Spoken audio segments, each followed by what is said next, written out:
I'm going to go out on a limb and say that there are some things in your business and life that you'd like to change.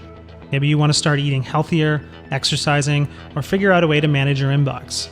One of the best places to look to create new and lasting change in your life is your habits. Once you understand exactly how your habits work, you'll be free to change them. The power of habits shows us exactly how to do just that. Join us for the next 12 minutes as we explore how habits are formed, how you can change them, and how you can make the change last. The habit loop. How habits work. Our lives are made up of our habits. Looking back on your day, it might seem like we are making decisions all day long. But as a 2006 paper published by Duke University points out, up to 40% of the actions we take each day are actually driven by our habits. The American Journal of Psychology defines a habit as, from the standpoint of psychology, a more or less fixed way of thinking, willing, or feeling acquired through previous repetition of a mental experience. Duhigg introduces us to the habit loop, which has 3 steps. A cue, a trigger that tells your brain to go into automatic mode and which habit to use. A routine, which can be physical or mental or emotional. And a reward, which helps your brain figure out if this particular loop is worth remembering for the future. Over time, this loop becomes more and more automatic until eventually the cue and reward become linked forever and you have a habit. MIT researchers ran experiments with rats that help explain how this happens from a scientific basis. They put rats in a T-shaped maze with chocolate at one end. They were positioned behind a partition that opened when a loud click sounded. When the rat was exploring the maze and looking for the chocolate it could smell, its brain was exploding with activity. As they repeated the experiments hundreds of times, the rats learned to navigate the maze until eventually they went directly to the chocolate. But something interesting was happening. As they got better at navigating the maze, their brain waves showed that they were thinking less and less. Why is this? Scientists tell us that it's because the brain is constantly looking for ways to save effort, which is an evolutionary advantage. If we are able to think less about basic behaviors, like walking and deciding what to eat for lunch, we are able to devote more mental energy to other things.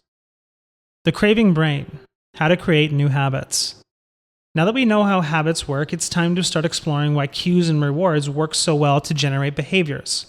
To understand that, we need to understand the science behind cravings. The most famous work in this area was done on monkeys in a lab at the University of Cambridge. Wolfram Schultz, who I think wins the Neuroscientist with the Coolest Name award, designed an experiment that helps us understand how cues and rewards get linked together. A monkey was sat in front of a computer screen, and its job was to touch a lever whenever colored shapes appeared on the screen. If the monkey touched the lever when the shape appeared, a drop of blackberry juice would run down a tube and onto the monkey's lips, which the monkey found delicious. Whenever the monkey received the reward, a spike in his brain activity would suggest that he was experiencing happiness. Interestingly, as the experiment went on, the brain activity in the monkey started to change. Instead of showing a spike when he received the reward, it started to spike as soon as he saw the shapes on the screen. Finally, they changed the experiment to not deliver the reward when he pressed the lever. The brain pattern that showed up when this was happening was consistent with desire and frustration. The cue was creating a craving for the reward. Essentially, habits create neurological cravings that we have no control over. This, Duhigg explains, is how new habits are created, by putting together a cue, a routine, and a reward, and then cultivating a craving that drives the loop. Here's an interesting example to drive the point home. Back in the early 1900s, brushing your teeth wasn't the norm. Claude Hopkins, one of the original ad geniuses and author of the book Scientific Advertising, saw this as an opportunity when Pepsodent hired him to sell more toothpaste. He focused on creating a new habit loop that looks something like this. Cue, I feel a film on my teeth. Routine, brush my teeth.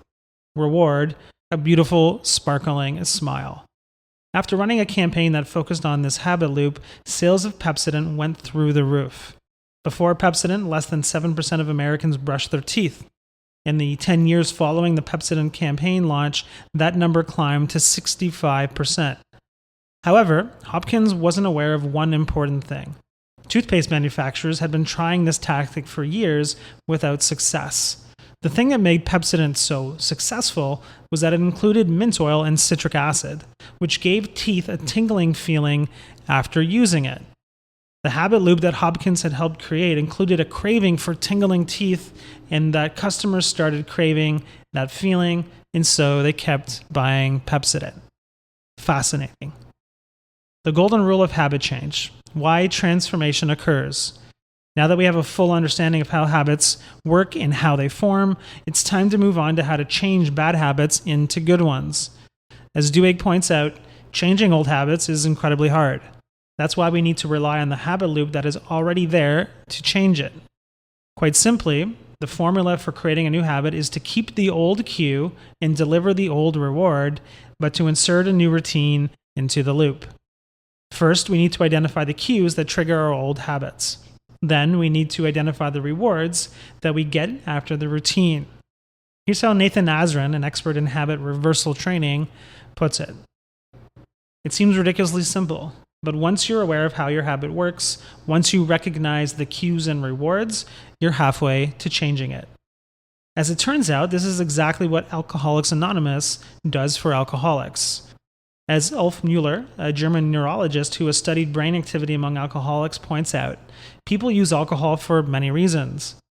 There's a hedonistic element to alcohol, but they also use it because they want to forget something or are looking for relief from stressful situations. AA offers alcoholics some of the same rewards that people get at a bar: escape, distraction, and catharsis, with none of the hangovers and regrets that usually come along with it.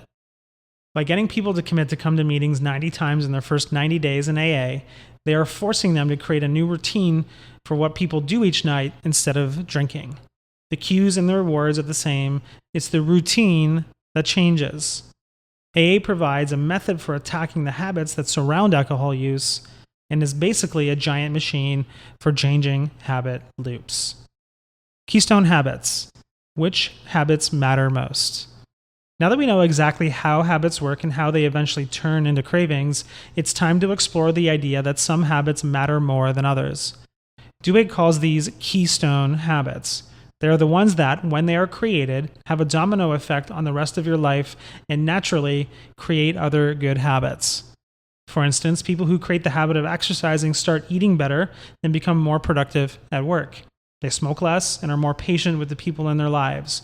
They use credit cards less frequently and feel less stressed. Clearly, exercise is a keystone habit for many people. In another study, the National Institutes of Health published a new approach to weight loss. They gathered together a group of 1,600 obese people and asked them to write down everything they ate at least one day a week. At first, it was hard.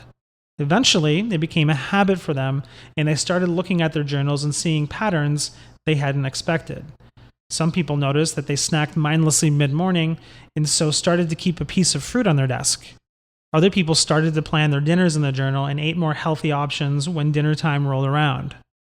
Food journals, it turns out, was a keystone habit for many other good habits.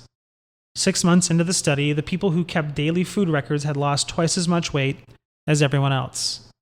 Finding a keystone habit in your life is all about finding small wins. Small wins help other habits flourish by creating new structures and creating cultures where change becomes contagious. Starbucks and the habit of success, when willpower becomes automatic. At the time of this book's writing, Starbucks had more than 137,000 employees and more than 1 million alumni.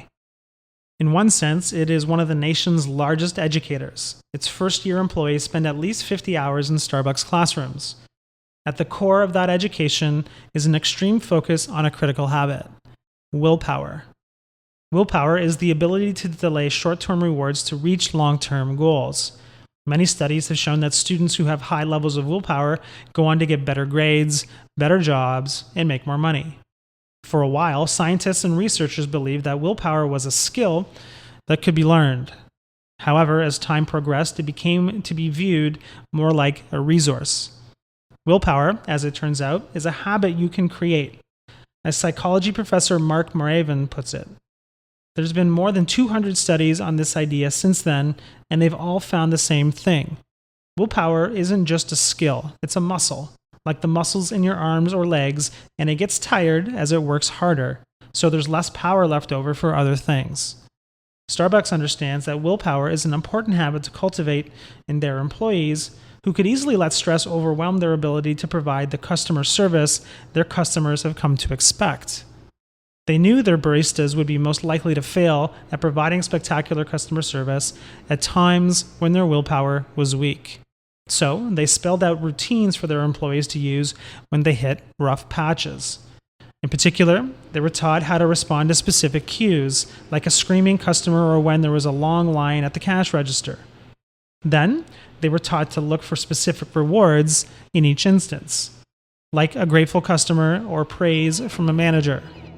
This training added up to willpower habit loops. Here's an example of how to deal with an unhappy customer, which they call the latte method.